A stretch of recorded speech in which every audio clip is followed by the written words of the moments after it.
di dalam raja itu hanya perempuan, tidak ada laki-laki. Sepanjang sejarah itu belum dibukukan, maka itu belum ada kebenarannya.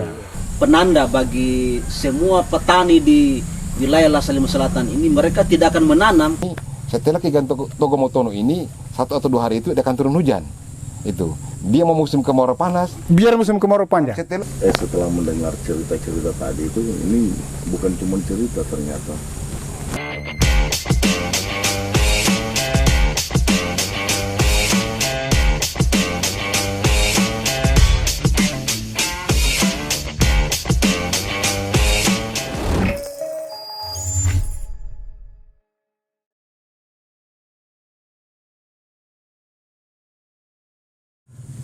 Maka dia suruh itu yang nama pengawalnya itu Sinoya.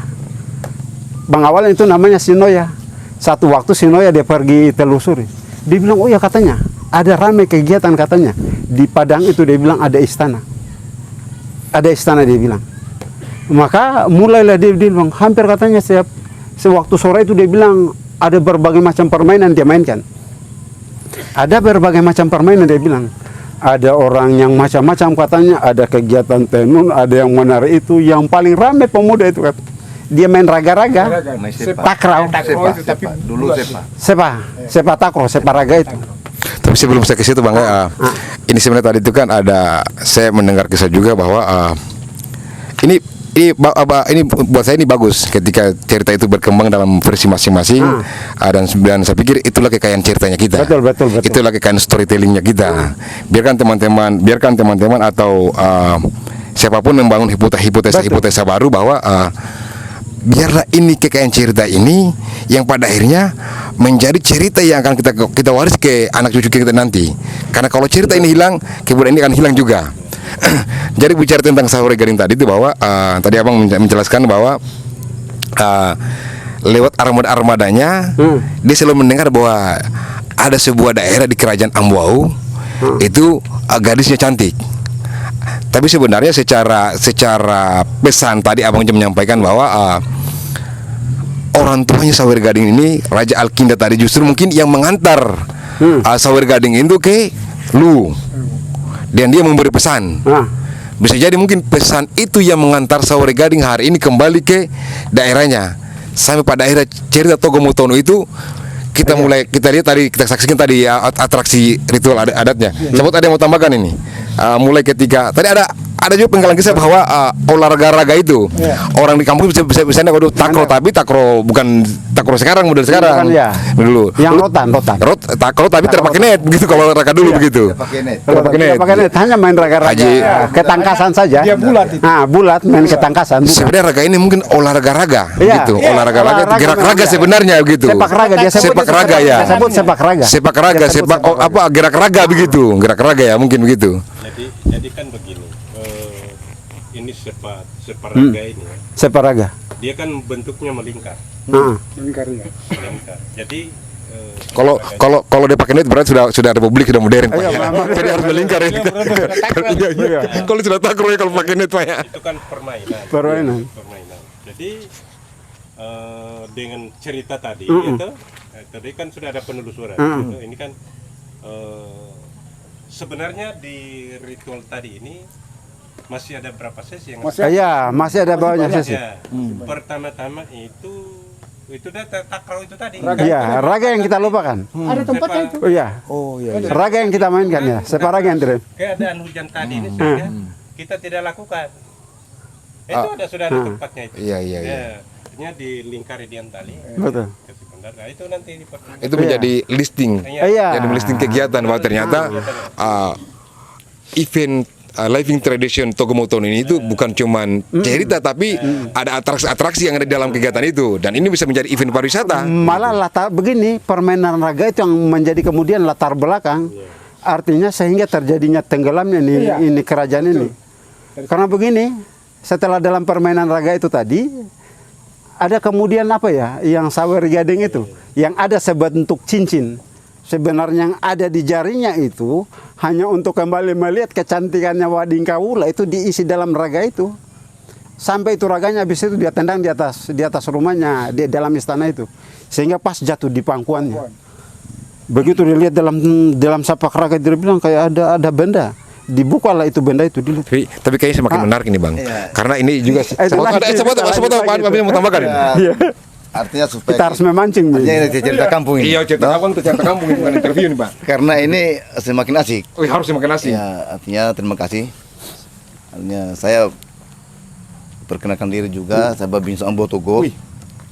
Ya tadi ya putra daerah. Putra daerah. Daerah di sini dan saya lahir di Murumboya, Kampung Lama. Jadi begini Pak, saya ambil dari kita ini belum ketenggelamnya ini bukan. Betul. Belum. Jadi ceritanya orang tua. Iya. Nah, jadi sesuai dengan perjanjian istilahnya raja-raja tadi, bahwa yang orang tua tadi itu yang sudah usianya lanjut usia, Iya. setelah dia berikan Pesan. anak, Iya. makalah dia kembar. Iya. Nah, yang bahasanya beliau bahwa kalau memang ada anak laki-laki, maka apa yang disampaikan tadi itu dibunuh atau bagaimana, maka ada koordinasilah raja-raja yang lain atau masyarakat lain bahwa bagaimana caranya ini anak ini jangan dibunuh. Karena bahasanya itu raja, di dalam raja itu hanya perempuan, Iya. tidak ada laki-laki. Siapapun yang melahirkan kalau anak laki-laki dibunuh. Aib dia itu. Aib itu katanya.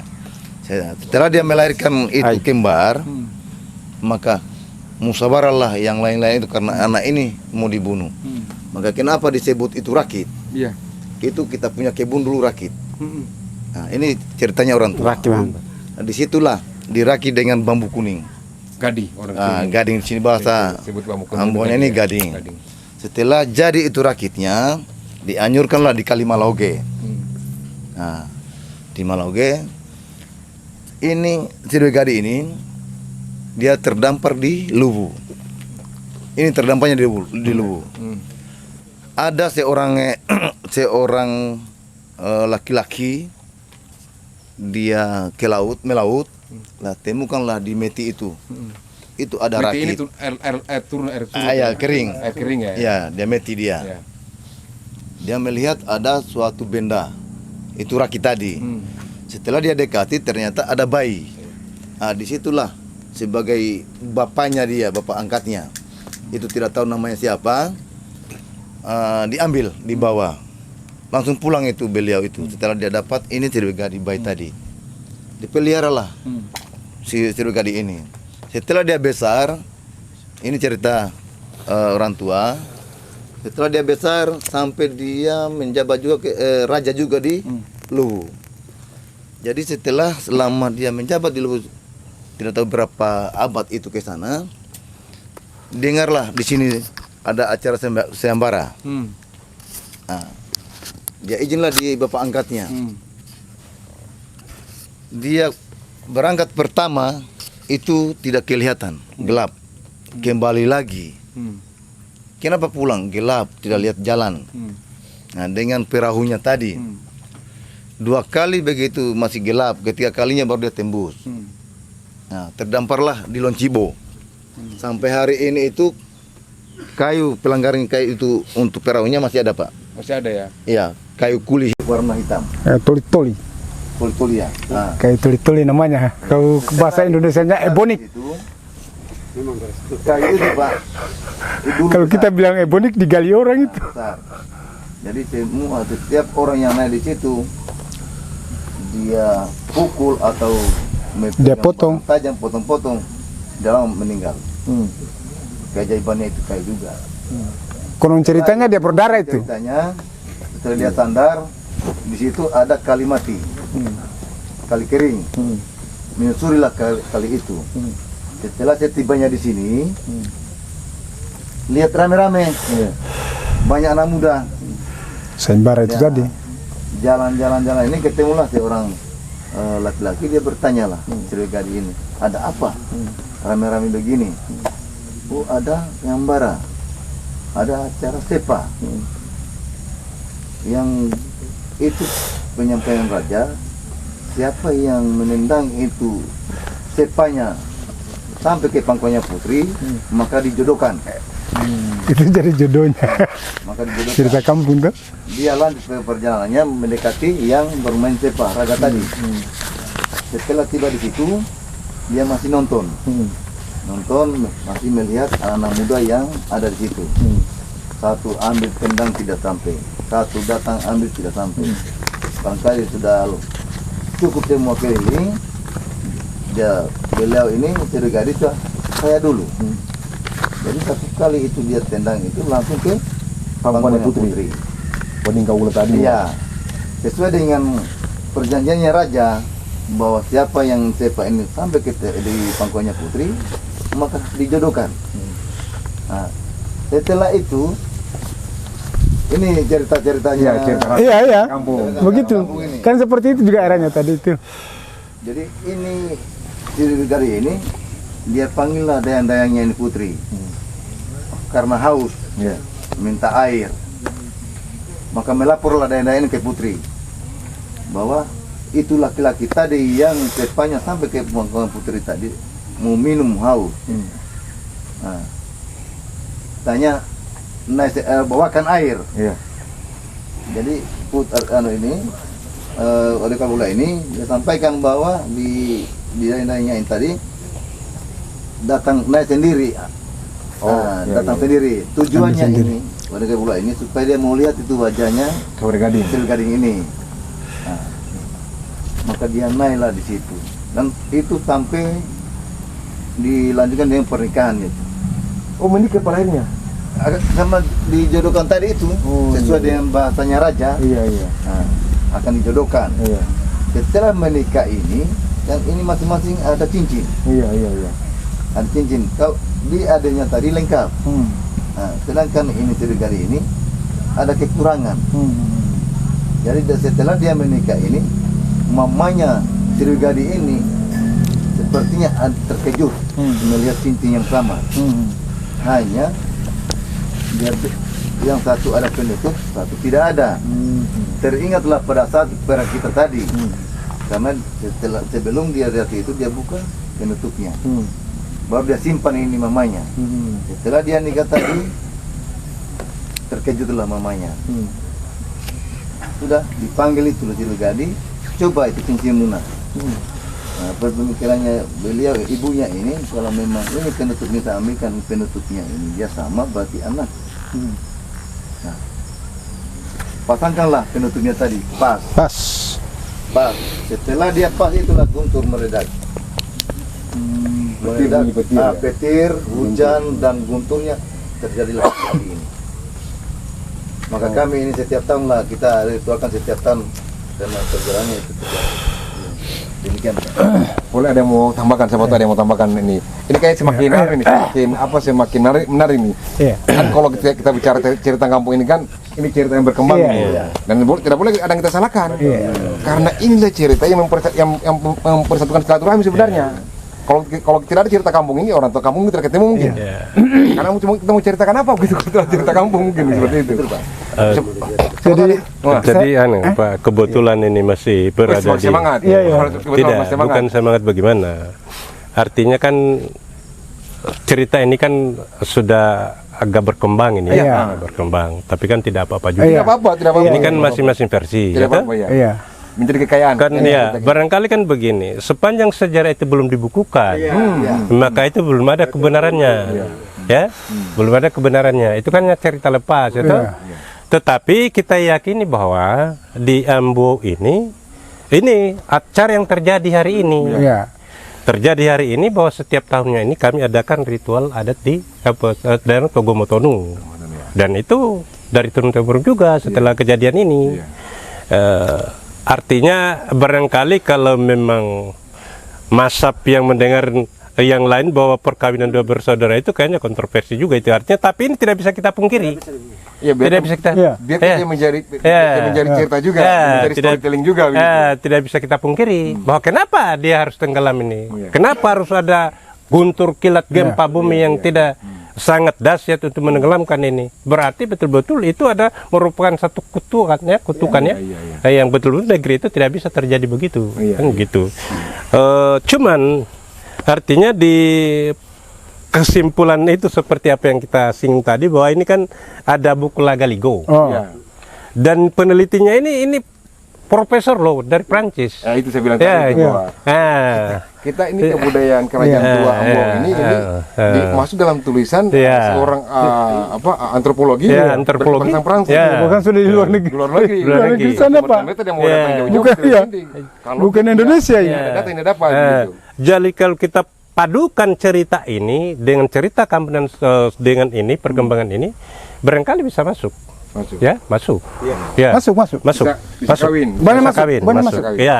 Banyak masuk. Artinya ya Banyak masuk. sepanjang hari ini juga kan tidak bisa kita pungkiri juga bahwa masa penulis cerita ini kalau memang dia tidak berdasarkan juga apa yang dia dapatkan secara penelusuran. Ini antropologi, bukan orang sembarang ya. Kalau peneliti ini kan kalau dia tidak berbasis data, dia tidak punya rujukan, itu berarti dia mengarang bebas. Ya. Itu keabsahannya itu akan dipertanyakan. Gitu.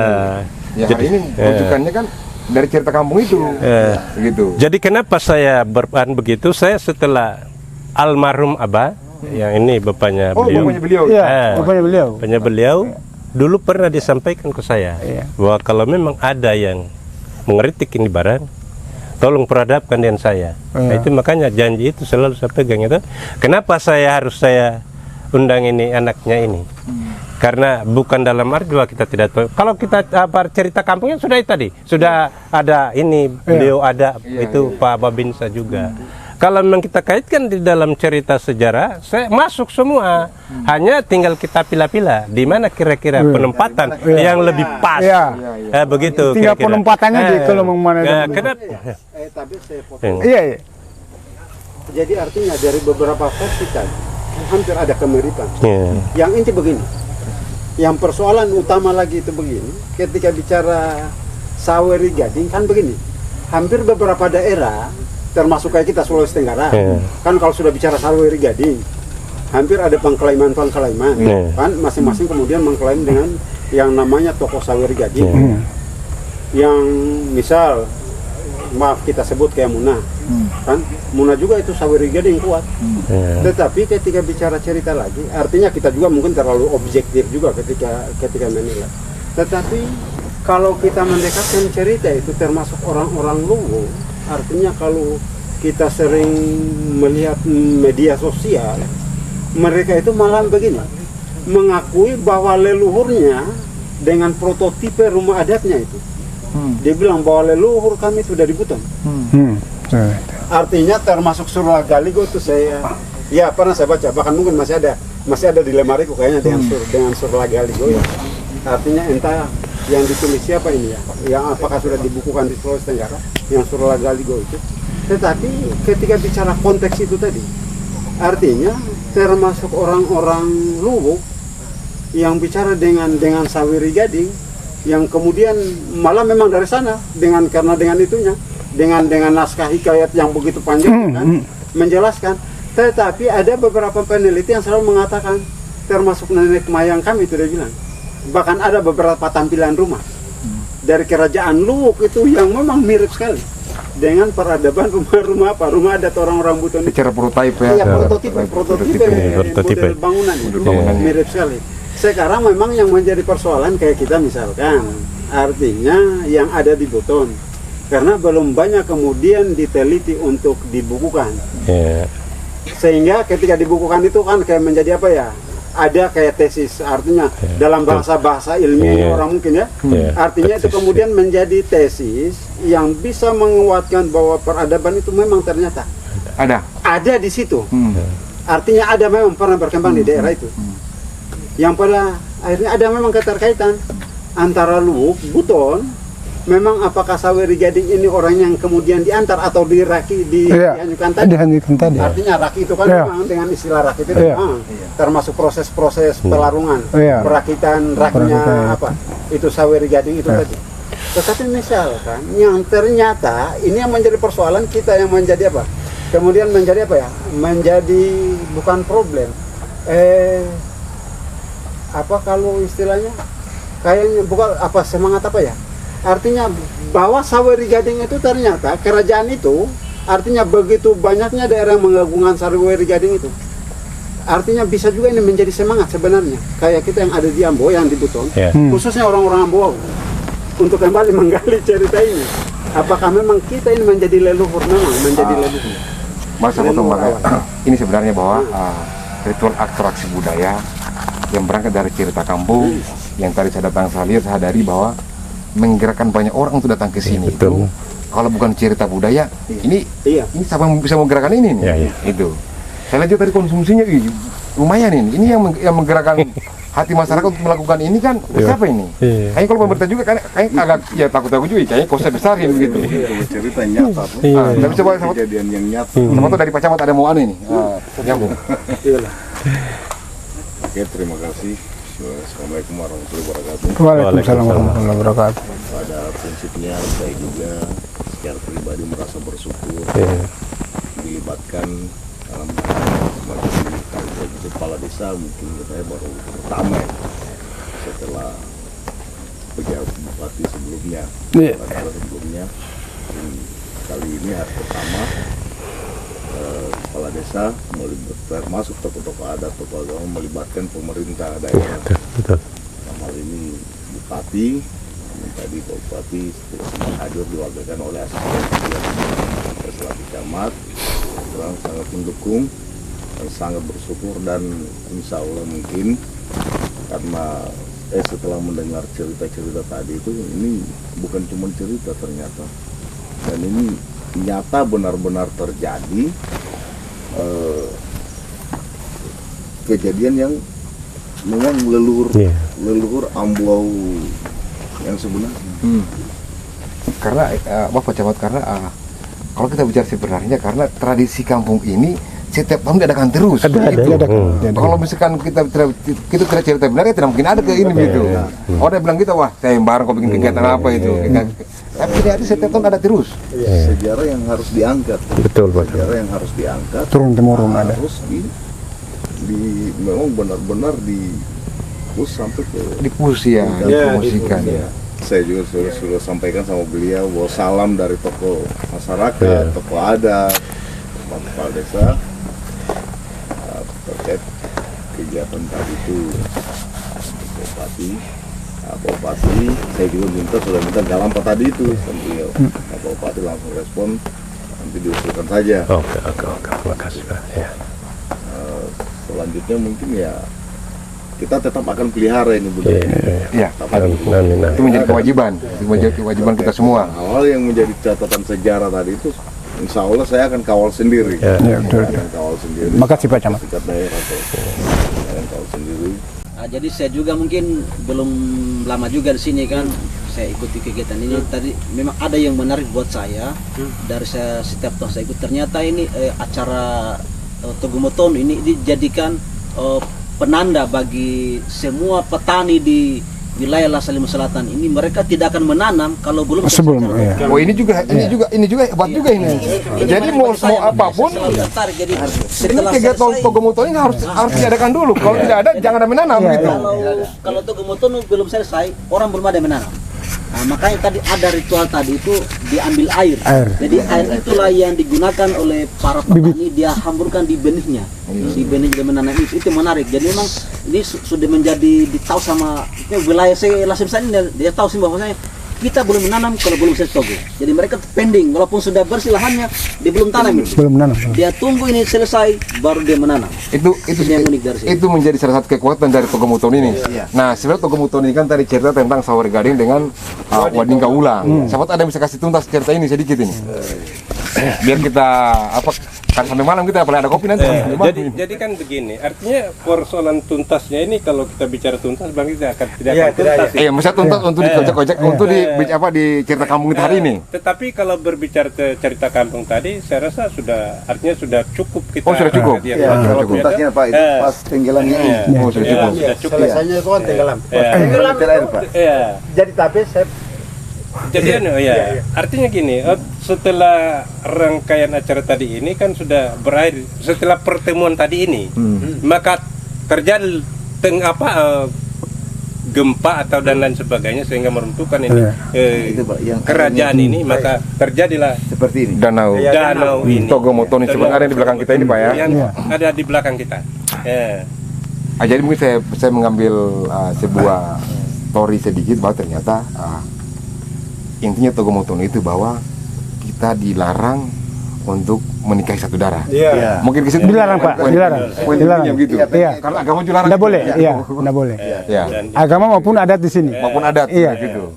Boleh, siapa tadi yang mau tambahkan sebelum kita. Semacam itu tadi akhir itu kan begini munculnya Togomotono itu tadi akibat peristiwa perkawinan itu kan.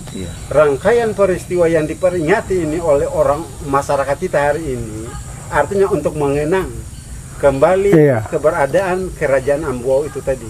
Tetapi kemudian misalkan kayak pengambilan itu menjadi bagian dari ritual-ritual yang berkaitan dengan kegiatan yang memang sudah menjadi kegiatan orang-orang sebelumnya. Bercocok tanam itu adalah menjadi bagian utama dari masyarakat. Memang kalau kita gambarkan lebih jauh lagi itu misalkan terlepas dari kegiatan kerajaan itu tadi, memang digambarkan bahwa begini, dalam bidang perekonomian orang-orang Amboau itu adalah bagian dari yang suka bercocok tanam itu tadi. Maka proses rangkaian ritual ini tadi kan, misalkan seperti yang dilakukan itu tadi, artinya kalau dalam bahasa lainnya mungkin ada istilah bongkana tao, kan? Ada yang bongkana tao. Ini Bang, karena kalau kaitan abang izin pulang ini tuh, karena kalau abang cerita ini kadang-kadang semangat lagi lupa mau pulang gitu. jadi memang gini, jadi memang mungkin saya sampai saya tutup saya closing kali bahwa ternyata bahwa atraksi budaya kita, ritual kampungnya kita yang berangkat dari cerita kampung itu wajib kita pelihara, wajib kita promosikan, wajib kita sampaikan sama generasi mudanya kita. Karena mereka akan meneruskan cerita ini. Jadi masih ada sedikit.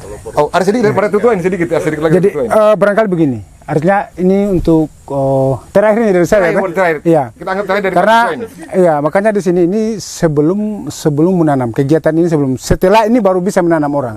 Jadi setelah ini masih ada rangkaian ini Pak, masih ada. Setelah ini masih ada rangkaian. Jadi setelah ini di sini ada yang disebut parika, parika. Jadi ada yang disebut oleh parika. Parika ini ada dua di sini, parika di laut dengan parika di darat. Parika di darat itu ada kalau kita bercocok tanam itu melalui parika itu sendiri yang duluan menyimpan bibit di dalam tanah. Pak, itu kali saya tanya dulu, ini parika ini mungkin ahli kelautan dengan ahli penanaman. Iya. Jadi ada dua. Orang tahu juga Bapak itu apa begitu. Iya. Parika ini parika di laut dengan parika ada dua. Sama juga dengan bisa di sini. Jadi ini masih ada sedikit ini. Tuh. Jadi bisa ini setelah ini biasanya kita seminggu setelah ini kegiatan ini maka kita lanjutkan dengan peropoa biasanya peropoa itu bunyi gendang 4 hari biar hanya sekedar dia bunyi itu dikasih bunyi setiap malam 4 hari. Iya. Itu namanya di sini peropoa itu ya habis itu selama 40 hari itu tidak boleh ada bunyi-bunyian di situ. Tidak boleh ada bunyi-bunyian. Tidak musik. Kita pikul kayu saja dari kebun, Pak. Kalau kita tiba di kampung, itu tidak boleh kita banting, tidak boleh. Kita harus lepas selama 40 hari. Habis itu baru istilahnya seperti yang dibilang tadi bongkaannya itu baru itu ada bongkaannya itu maka keluarlah pandangan bulu-bulu itu. Ya toh? Kemudian setelah itu parika itu menyimpan bibit, menanam parika. Setelah itu setelah parika sudah menanam yang di laut, yang sudah diperingati ritual di laut, di darat sudah menanam, maka ada istilahnya di sini ini bisa ini menjemput musim barat untuk mencegah wabah. Bisa. Jadi ada dua, bisanya musim timur dengan bisanya musim barat. Bisa ini dua lagi. Dua lagi Pak. Dua lagi, karena musim barat, musim timur itu wabah penyakitnya lain lagi. Jadi musim timur ada juga yang membidangi itu. Musim barat ada juga yang membidangi itu. Bisanya bara. Jadi semua itu diperingati. Sebenarnya itu rangkaian Togomotono sebenarnya. Iya, rangkaian daripada Togomotono ini. Setelah itu baru selesai lah. Artinya setelah kegiatan menjemput bara itu misalnya ini seperti musim barat ya, musim barat itu ya barat setelah menanam maka tinggal wabah yang dicegah. Itu tugasnya tugasnya bisa. Ini saya sebenarnya karena kalau kita bicara tentang cerita kampung ini saya akan bilang kalau ada kopi ini kita akan pulang sebenarnya itu kita apalagi ada rokok ini kita akan pulang. Jadi sebenarnya ini kan tadi saya sebelum ke sini saya banyak tanya ke masyarakat bahwa oh ya ini deh, ini kegiatan Togomotono ini orang tidak akan menanam sebelum kegiatan ini. Iya. Dan biasanya itu kalau kegiatan ini setelah kegiatan Togomotono ini 1 atau 2 hari itu akan turun hujan. Itu dia mau musim kemarau panas. Biar musim kemarau panjang. Kalau sudah selesai tetap setelah hujan. ke acara ritual Togomotono ini dia akan turun hujan. Ini selama ini tidak ada hujan, Pak. Dan tadi saya hadir di sini Hari ini hujan. hari ini hujan. Jadi memang saya mengalami aura yang ini menjadi sebuah storytelling, menjadi sebuah hipotesa bahwa kekayaan cerita adalah kekayaan kita yang wajib kita pelihara, wajib kita promosikan, dan wajib kita lestarikan sampai kapanpun. Mungkin sampai itu saja, Iya. biar kita pulang juga. Iya. Terima kasih Pak Ketua. Sama-sama. Terima kasih Bapak Bisa. Minta maaf tidak ada kopinya ini. Oh itu apa? Mudah-mudahan. Kopi itu terpulang ini. Bantuan terima kasih. Oke. Pak Desa terima kasih. Pak Camat terima kasih. Ketua Panitia terima kasih. Ini Saya sama pulang. Iya. Assalamualaikum warahmatullahi wabarakatuh. Waalaikumsalam warahmatullahi wabarakatuh. Kemudian nggak bisa.